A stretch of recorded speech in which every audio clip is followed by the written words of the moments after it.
PH evening everyone. So this first slide natin na makikita nyo dyan talagang it highlights that leadership is not about being in charge. It's about taking care of those in your charge. Dito kasi sa Philippines, no, when we hear the term leader, madali tayong nai-intimidate. Most of us thinks of it as a very high. Parang we focus on what is the responsibilities ng isang leader rather than sino ba yung sineserve ng mga leaders. This afternoon, of course, what our challenge is being you guys are here at the EH Junior Leadership is to encourage you or dare you to take the lead. Yan. So leadership is not about titles, no? Sabi niya ni Ninong John C. Maxwell, positions or flowchart, it is about one life influencing another. So being a leader is not about being important. Yun gusto ko i-highlight sa inyo na pag sinabing leader tayo, hindi kailangan we are treated in a VIP way. Although again, no, may notion nga kasi dito sa Philippines about some about the Filipinos respecting leaders. But it should not be yung focus when we hear the term leadership. What does this leader upholds and transfer to the people that is he is serving? Nakinarinig ko na kanina yung serving na word, which is parang before pa ako naging yung mga earlier time ko na nagpa-practice ako to be a speaker. Meron akong isang topic about serving, no. Ang sabi ko doon, serving is a privilege. So hindi talaga lahat ng tao ay para sa leadership. But once you have it, you have this privilege to make a change to the life. Hindi naman entirely, but 'di ba, a portion of life. Kung nasa work tayo, it is a portion of the life of working, 'di ba? So, mas better siguro na i-apply when we heard the term leadership. Ayan. So, nabanggit ko naman kanina po na 'di ba may mga common, may mga negative terms kasi sa Philippines. Or hindi naman negative yan, misconception kapag yung pinag-uusapan yung leadership. Ito is specific sa Philippines, 'di ba? When we heard the term leadership, naiisip nyo is dapat may position or may titulo, title. Example, kailangan maging class president ka para masabing leader ka sa school. Dito sa corporate, kailangan supervisor or manager ka para masabing leader ka. In reality, in the more deeper sense, it should be that yung pagiging leader is about the influence, as mentioned earlier dun sa previous slide natin. So, ang totoo, kahit wala tayong title, we can lead. We can set an example, 'di ba? Pwede tayong maggawa ng initiative in many ways. Leadership is not really about position or title. Bibigyan ko kayo ng magandang ano lang dito, sikat na kwento about dito sa Philippines ng isang, hindi naman siya leader, no? Regular, yung normal lang na mamamayan. But I think nakita nyo na din siya kasi nabalita siya ng 2009, no? Si Mr. Efren Peña Florida. Siya yung naggawa nung Kariton Classroom. So, Kariton Classroom is, literal, may dala siyang kariton, tas library siya. And hindi naman siya leader sa barangay nila. Hindi din naman siya, basta ano lang talaga siya, is someone that sees the problem na maraming bata sa Cavite, sa Etivac na hindi nag-aaral, nasa kalsada lang. And binigyan niya ng opportunity yung mga batang yun na mag-aral, magbasa, makabasa ng kwento, for them to be intelligent, 'di ba? So, he was awarded CNN Hero of the Year that 2009, and isa yun sa, 'di ba, nakaka-inspire na di mo naman talaga kailangan, kung tutuusin, pwede naman niyang gawin is, antayin niya muna magkapera siya, antayin niya muna maging sa posisyon siya ng barangay nila, or bigyan siya ng something official for him to do that. But hindi niya kailangan, no? Nakita niya yung problem, then he took an action. So, nung nakita ko lang to, syempre nakaka-inspire kasi nakakatuwa naman na some people just do their part for the community. Then next is, leaders should always be older. Ayan. So, sino mga dito, naniwala dito before? Baka kasi ngayon hindi na, pero dati, 'di ba? Madami sigurong di sa atin nag-a-agree ngayon dahil sa current situation ngayon ng into politics side. But yeah, 'di ba? We see right now na before, kung hindi tayo, nakikita niyo yun sa mga parents or older generation than us na sometimes pag mas matanda, they opt to respect. Walang masama doon, hindi ko ini-encourage na maging hindi tayo respectful. But in terms of leadership, no, we have to check kung sino ba talaga dapat yung maging in place, no? So, although culturally, we respect the elders, but and then ang nagiging usapan ay mag-aantay tayo kung kailan tayo pwede maging leader as youth. Aantayin mo na tumanda ka din. Kailangan matuto ka muna ng life experiences. Eh kung kaya mo nang gawin ngayon, bakit mag-aantay ka pa, 'di ba? Well, may pinakasikat tayong mayor ngayon na talaga namang hanga lahat kasi kahit hindi naman siya nag-antay na maging siya 40s, hindi ko alam kung ilan na si Mayor Vico ha. Hindi ko alam pala. Pero kita niyo siya. Parang alam niya naman na kaya niya nang mag-serve. So, well, at least we can confirm that some of you knows na hindi mo na kailangan maging older to be a leader. So, kung meron pa rin naniniwala dyan sa atin ngayon, I think one of the things that we have to break para mabawasan yung limitation mo sa sarili mo, hindi mo kailangan maging matanda maging matanda, sorry, mali yung word, maging mas matanda to do that, to do the leading. Okay, and right now, globally, marami na pong nag adjust ng ganun. You can see speakers that are way, way older than they can explain, they can share their expertise, and marami tayo natututunan even sa mga bata. Being said that, no, dito din sa Philippines, mayroon din pong 7 years old lang siya. Pero he started community. Ang ginawa niya po is championing community children. So he is 7 years old at that time and he was awarded ng Children Peace Prize din at 13 years old. So, well, it's good. Probably may support siya from the family. But alam mo, iba yung 37 years old tapos nag-take up into leading, 'di ba? Parang sobrang aga. And ang highlight ko yung word kasi dito, this Kecz Valdez. Hindi ko alam kung he or she, I'm sorry. Started. Siya mismo yung gawa, nag-initiate to create this and help yung community. Siguro kung ano man yung mga activities na meron doon.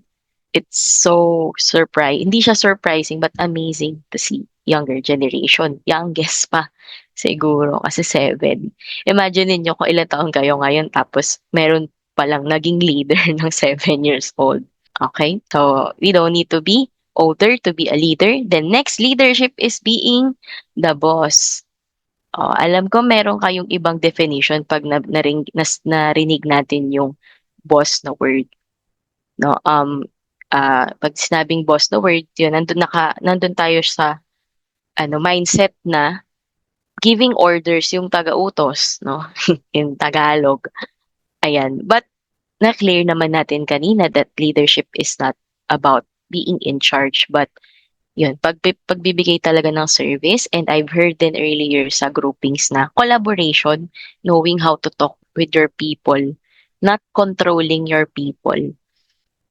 Hindi siya. Iba po yung being boss and being a leader. And of course, what we want you guys to be, dahil nandito kayo sa training na to, is to develop to stray away from being boss. No? What we hope for is mas maging effective leader tayo. Tanggalin na natin yung being boss na experience sa generation and culture ni STP. So, yan. Ito din, sikat din to. Mabilis lang to na example. But the former DILG secretary, si Jester Robredo, siya yung nagpauso ng chinelas leadership. So, pinakita na dun sa public that being a leader, you can walk with them.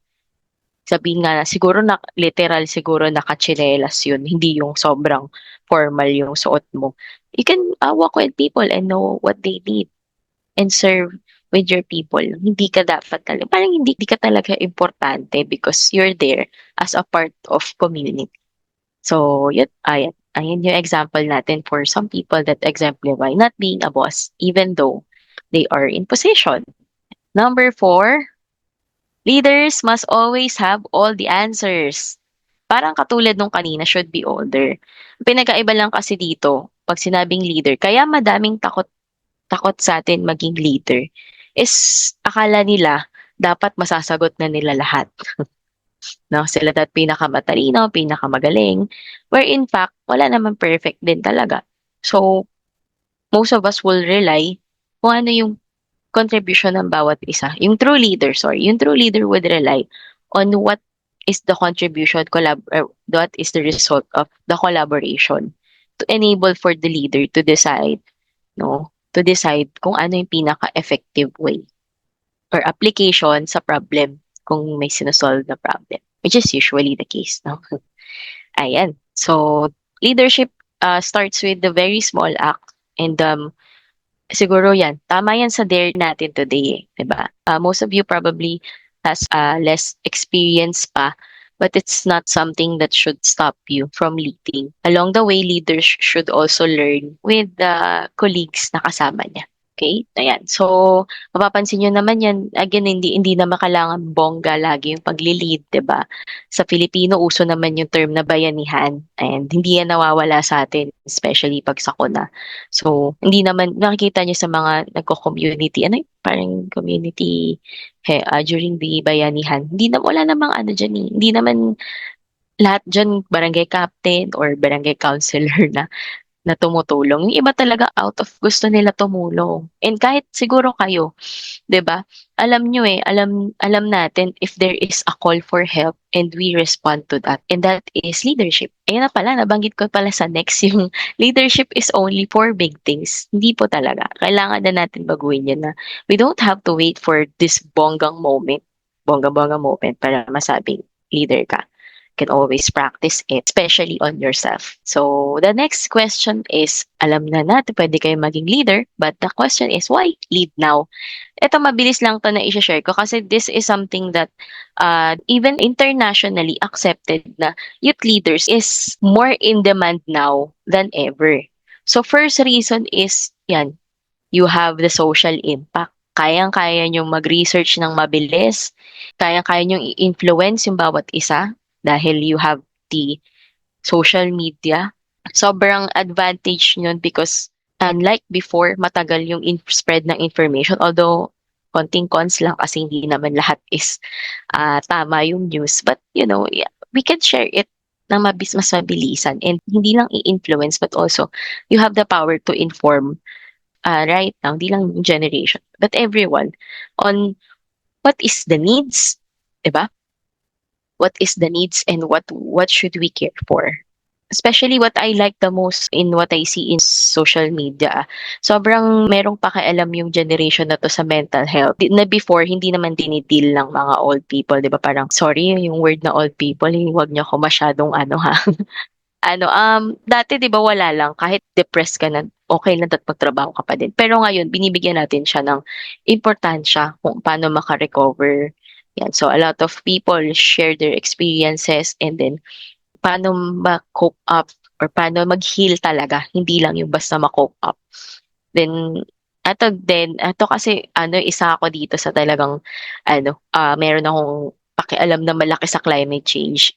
No, lalo sa Philippines, hindi pa gaano most of us not really caring with that. But youth, I salute all of you that practice yung care with the environment. The next is, yan, they understand challenges they face, so they offer relevant lived insight.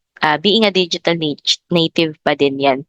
Diba? Ang bilis sa inyong i-share yung mga experiences nyo, no? Tutukan mo na ng camera, tapos i-share your opinion. It is something that we can develop into a bigger impact once na the youth held their possession on being a leader. Then lastly, kaya po tayo kailangan. Kaya ang mga youth ay ini-encourage to be a leader because you are the future shapers. So yung mga decision, iintindihan ninyo na yung mga decision nyo ngayon would impact yung future generation. Giving you a voice right now, hindi na siya optional but is essential para mas maging better din yung world. Oh, bongga, di ba? Hindi lang pala leadership sa SCP pinag-uusapan natin dito. May international pala to. Yan. So, ang challenge, 'di ba? Ibig sabihin dito sa perspective internationally, you are needed now, not after 2 years. Yung kilos natin is really should be now. If we wait, no, mas lalala lang yung mga problema ng mundo. Well, hindi ko sure kung na-convince ko na kayo, but let me convince you in my next slide ng bakit po kailangan nating mag-lead ngayon, even though you feel that you're not ready. Okay, so anyway, it's normal for us to feel not ready. Kasi even ako, nung nag-start ako to take the action, hindi man ako talaga 100% confident, di ba? So, well, let's discuss yung mga items na to, why we need to do it even though tingin niya hindi pa kayo ready. So, ito is personally, benefit nito sa inyo is magkakaroon ng, it can be a generational advantage. Yan, so, kahit medyo makukulit yung mga most of the past generation, kahit ayaw nila sa bagong generation, definitely, ang maganda sa ano ngayon, sa atin ngayon as a youth, kasi sinasama ko talaga yung sarili ko, di ba? As a youth is quick learner. Mabilis kasi matuto sa atin. Ang dami na nating option para kung saan mag-aral. Kung lalo na ngayon, di ba, in-introduce si ChatGPT. You can use it very wisely para magamit mo siya kung paano mo isosolve yung current problem mo. And definitely, youth is really flexible, adaptable to change. So, pag nag-lead ka ng maaga, itatama sa'yo to, itatama sa'yo to. Ang bilis mo mag-adjust. Compared kapag, oh my God, baka mabash ako. Pero sabihin lang natin na medyo matagal ka na sa corporate, tapos meron ka na talagang way of working. May mga nahirap na talagang turuan pag medyo tumatanda na. So, definitely, kung aantayin mo na ganun, di ba kakasabi mo ng di pa ako ready. Hindi pa ako ready. Hanggang sa umabot ka na sa hindi ka na talaga naging ready, hindi ka pa naging flexible, no? Well, ayun, yun yung generational advantage. Yan, being a quick learner and being flexible din. And kasama na ulit yung well-connected, yung about sa pagiging natin, active natin sa social media. Then next is yung time compound effect. So 'di ba alam niyo yung interest?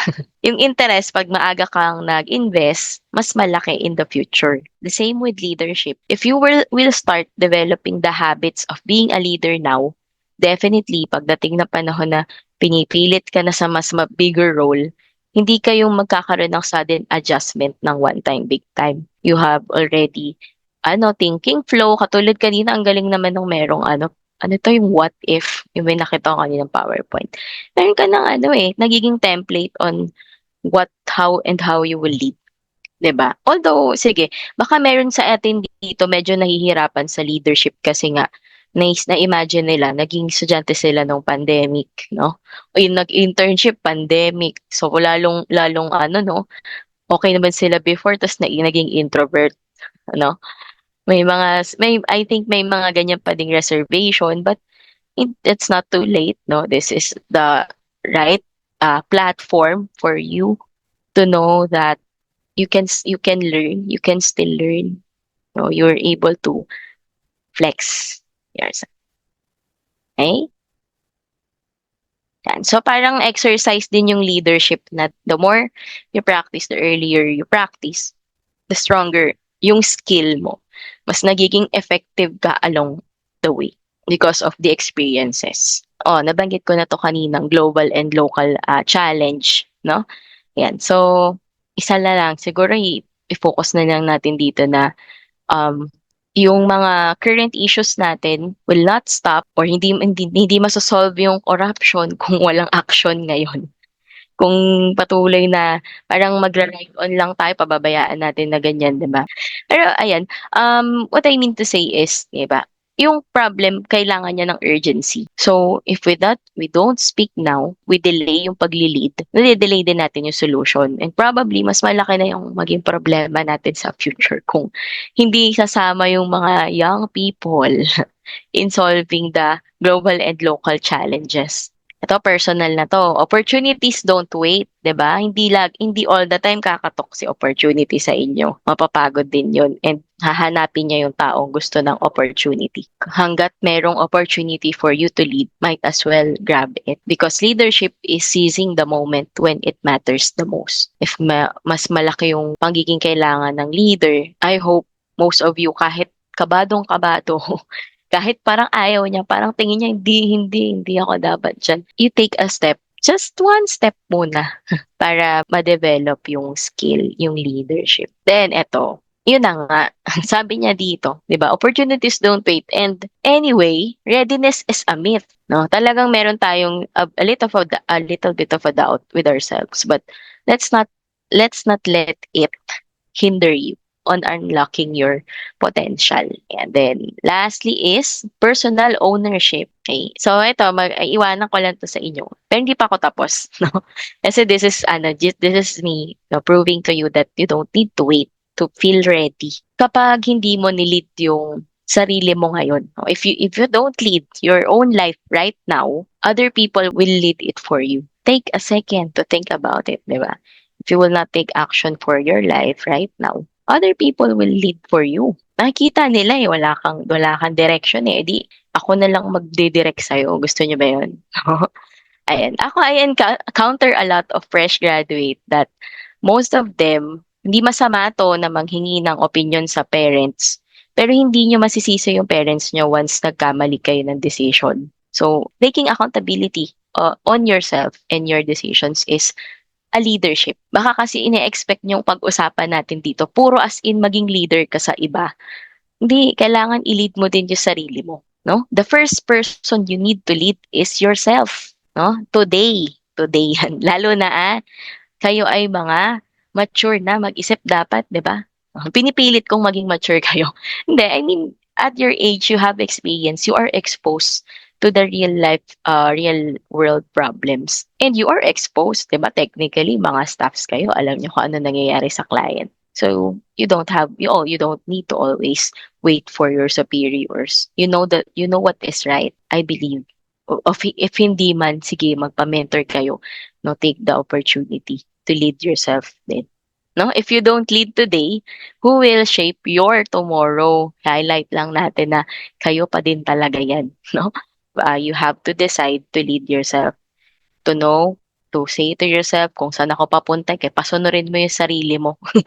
No? As lead yourself, it starts from you. Your choices, your habits, your values starts within you.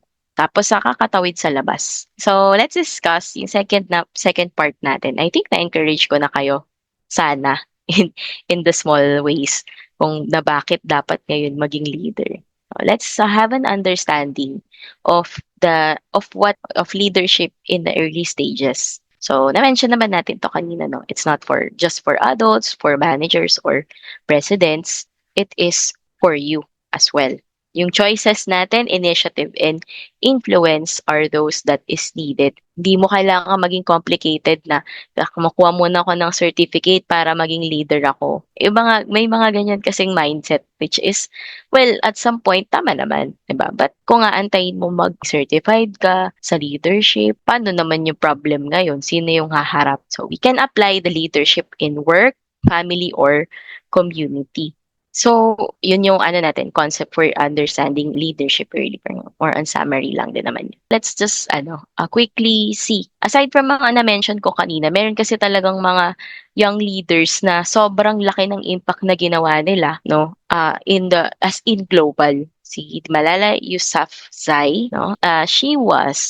Nag-research pa ako further kasi na-curious bigla ako dito sa kay Malala. So she was si Pakistan, no? 'Di ba may mga part pa ng mundo na they they think of women as a second tier na gender.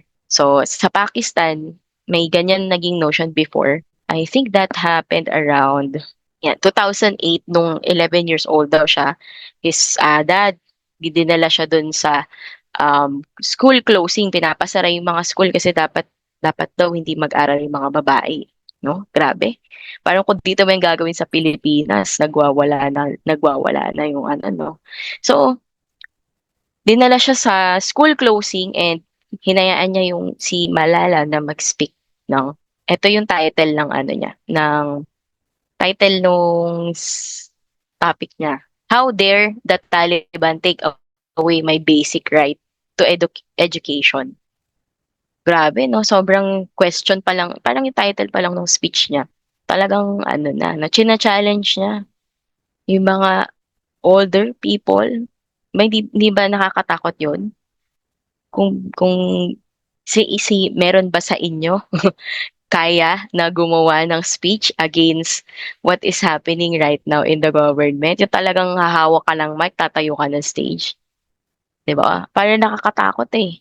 But this 11-year-old kasi yung award niya is ano eh, right, na yan siguro 15 siya na awardan. Hindi siya tumigil pati doon. Hindi lang siya basta nag-speak, talagang sumama siya sa mga protesta na ibalik yung education nila at 15. She was awarded youngest Nobel Peace Prize laureate. 'Di ba yan yung ano sobrang laki, internationally recognized na Nobel Peace Prize. 2014 niya po yan na-receive and dahil doon, 'di ba? Ngayon yung Pakistan, may impact na hindi nawala yung education as a women.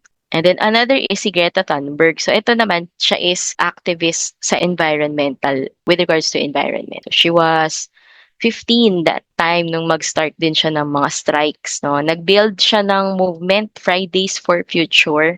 And this Friday for Future, ini-inform or ini-educate yung mga part nung school na yon or school na yon para malaman yung impact ng climate change.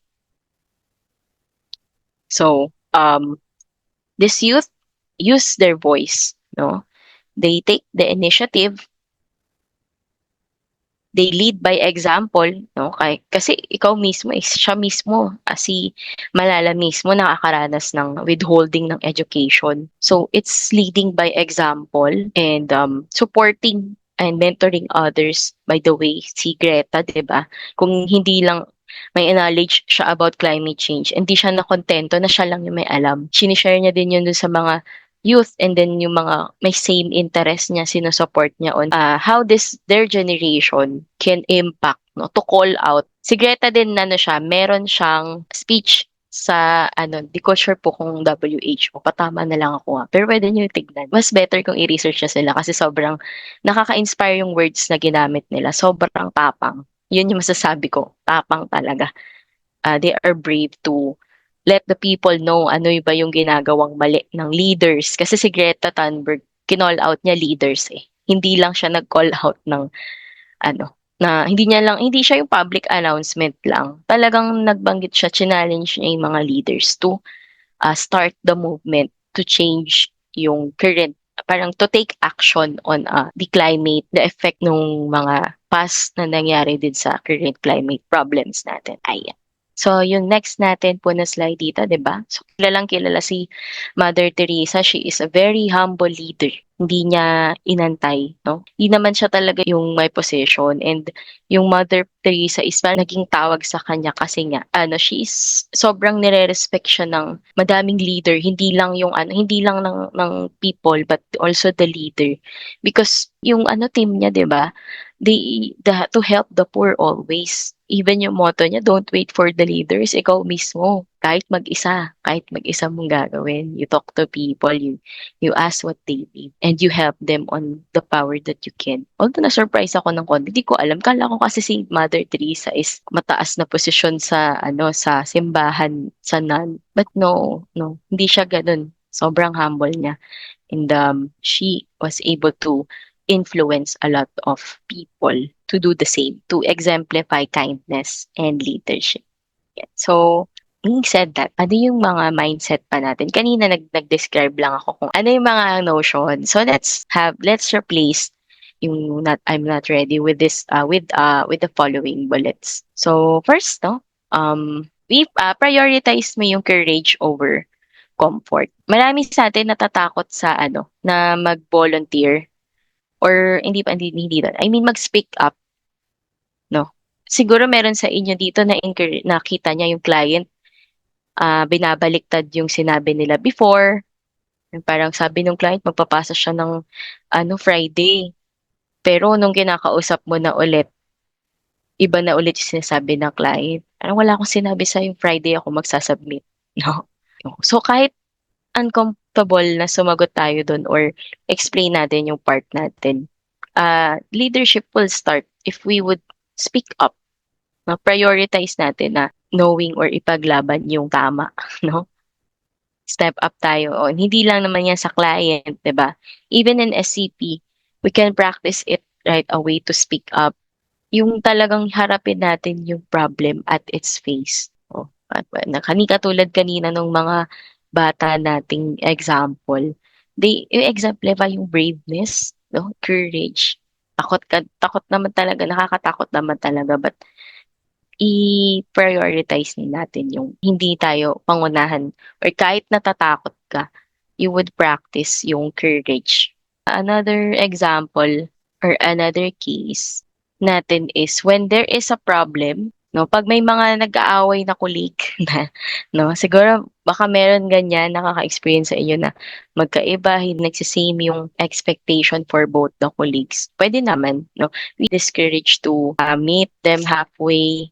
Yan. So, yan lang. And I think what I want to say is take the initiative and be okay to not be comfortable to do it. Then service over status po is, yan. So, prioritize natin serving others din. So, ngayon, hindi naman kailangan bongga na service yung gawin natin, di ba? May mga, may mga cases tayo na ano lang, pag kailangan ng help ng ka-work natin, we can help them, no? So, ano to ha, it's something, I think, for the leaders, kailangan meron ka din kasing mata that you can see kung ano yung mga yung part ng mga people that you need that needs help, whether spoken or unspoken, and prioritize natin. Siguro magbibigay ako ng medyo blunt lang na words na kahit siguro parang may mga iba kasi na tumutulong para ma-promote, 'di ba? Pero yung totoong leadership is kahit wala kang gain, you prioritize the service. Naninindigan ka lang dun sa integrity natin, no? Na talagang we want to have at fraud-free Philippines. 'Di ba? Then, next is action over excuses. Ano, katulad ng mga excuse natin, baka hindi pa tayo ready. But again, we can start in the smallest way possible. Do not rush yourself into big things. Okay lang naman. No, take a step muna sa sarili. Ito yung importante, lalo ngayon ng nasa each leadership kayo. Talagang sarili nyo muna yung i-check natin kung okay na. Remember that you are limitless. You can take the small steps. No? Pwede pa tayong magkamali. Isa pa yan, no, sa mga usually excuses, takot magkamali. But let yourself learn from the mistakes. And yun nga, kasi flexible naman yung youth, di ba? Huwag kayong matatakot or huwag kayong madadown ng sobra pag nagkakamali kayo. Just learn how to do better next time. That would really kasi marami talagang takot magkamali. Pero what you would learn in the long run na wala na talagang hindi nagkakamali sa work, sa life. Yun, maging mindset natin na at least you learn from it. You take action instead of hindi mo sinubukan, hindi mo tuloy nalaman. Ayan. So, ang challenge ko sa inyo is, yan. Katulad kanina, meron ako narinig eh. Ano daw, walang mapiling volunteer na speaker or mag-share dun sa slide. Pero ang challenge natin, we should be the one who is the first one to volunteer. Diba? Ako. Mag-agawan pa kayo kung sino magpe-present. Then we set an example of being a leader by exemplifying discipline and consistency. So maraming nahihirapan sa discipline and consistency. Pero ito po, meron lang dito sa next slide na mabilis na tips, no, kung paano pina-practice yung discipline in leadership. No, first one is show up even when you don't feel like it. Doon pa din siya umiikot sa kahit takot ka, kahit di ka ready. No? Small habits will result to a big result. So, parang yan, yung discipline, di ba? Hindi siya overnight. We should do it ng gabi. Di ba sino nga yun? Si Jackson ba yun? Ay, Michael Jordan pala. Yung sa basketballero. Practice siya ng gabi. Yung win niya, yung pagiging champion niya, dahil gabi na nagbabasketball pa siya. Mahirap mag-basketball ng gabi, di ba? Walang ilaw. Pero naging success niya yun kasi nung nandun na siya sa big stage, wala nang palya yung shoot niya kasi paulit-ulit niya ginawa. Discipline is freedom. Bakit kaya? Kaya naging freedom yung discipline and nire-restrict mo nga yung sarili mo dyan. Yan. So when we control our actions, in the future, mas dumadami yung opportunities natin. Tapos, resist shortcuts. No? Baka maraming mahilig sa inyo shortcuts. So, minsan nakakapahamak yan. No? So, dapat kung disiplinado ka, you know that you should not do shortcuts. Accountability matters. Self-control is taking accountability to yourself. So ngayon pa lang, 'di ba? Natitempt ka na humiga during working hours, yung mga naka-work from home, 'di ba? Aba, accountability matters. Yan po. Balik na tayo dun sa kanina slide. Yun lang naman for discipline. For consistency naman, no? Kakabit niya kasi talaga si discipline. Kailangan yung disiplina natin is paulit-ulit para yung leadership mo would develop and develop. So, well, ang hamon natin dito is, do you practice discipline? Can you ask yourself? May discipline and consistency na ba ako? Ano kayang area sa akin ngayon yung dapat kong i-develop para mas maging aligned ako as a future EH leader? The next, pick up for what is right even when unpopular. Di ba uso sa TikTok yung unpopular take? Or baka ako lang yung masyadong matiktok dito. Pero meron mga nagpo-push yan, unpopular take. So madaming hindi gusto magsalita ng unpopular take kasi nga, sometimes it challenges the status quo. But remember, SCP, isa sa culture ni SCP is challenging the status quo. So kahit hindi sikat yung opinion mo, pero tingin mo tama. Mayroon siguro, 'di ba? Baka uso sa ngayon social media, wag magbayad. Wag na lang ako magbayad ng tax ko, korapin lang din naman. May ganyan ako nabasa. And I'm super against it, no? Talagang isang beses pumatol ako mag-reply na, di mas lalo mong 'di ba? Mas lalo mong inano yung Pilipinas. Hindi mo pinakitang hindi mo talaga wala kang care sa Pilipinas kasi sisimulan mo sa'yo mismo, di ka magbayad ng tax. May kasamang gigil, but I hope you're seeing yung point ko lang na may problema na nga, dinagdagan mo pa, di ba? Then lastly, yan, always ask for collaboration. Huwag po tayo makipag-compete. Huwag tayo masyadong competitive. Leadership is not competition. Kung sino pinaka may magandang suggestion, kung sino pinaka-bida, pinang laging nagsasalita. Hindi po ganun yung leadership. It is shared. It's more effective when, like, pag sinishare natin, ano nga yun yung parang advertisement na dapat sinishare na para mas masarap yung food. Ito din sa leadership mas masaya ka kasi alam mong mas naging effective ka with other people. You are able to help kung ano mismo yung kailangan nila. Hindi ka lang nag-imbento basta ng solution. No? Okay? Ayan po yung ating everyday practices in line with leadership. So may assignment po akong iiwan. Ang assignment natin ay pag-isipan nyo kung ano yung one leadership action. Pwede pong nandito sa everyday leadership or you can identify in yourself ano yung leadership action that you would do this week and share it with your mentor for accountability. Then, second, ito maganda. Siyempre, sa mga narinig natin kanina, ano ba yung mga fear mo? Ano ba yung inhibitions mo or concerns that makes you doubt yourself na pwede kang maging leader ngayon? Okay po. Anyway, you have the time to think about this and this would really help you out to stretch yung leadership. Kung think deeply. So before I go, ito po yung huli nating